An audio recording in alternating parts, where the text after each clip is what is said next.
আল্লাহর পছন্দনীয় যে ধর্ম ইন্না দীনা ইনদাল্লাহিল ইসলাম, এই ধর্মটা আমার আল্লাহর পছন্দ, এই ধর্মটা আমার আল্লাহর। তাই এই ধর্মটাকে আল্লাহ তাআলা প্রচার করার জন্য প্রত্যেকটা মানুষের কাছে পাঠিয়ে দিয়েছেন এক করে। এই পাঠিয়ে দেওয়ার জন্য আমি নবীকে পাঠিয়েছি। আমি নবী চলে যাব একদিন, যেই সময়ে আমি নবী চলে যাব ওই সময়ে যখন আমার সাহাবারা আমাকে প্রশ্ন করবে তখন আমি তাদেরকে জবাব দেবো।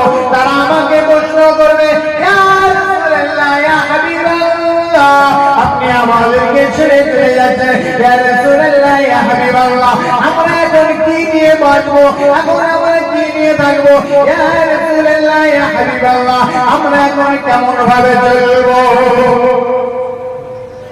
ও ফাতেমা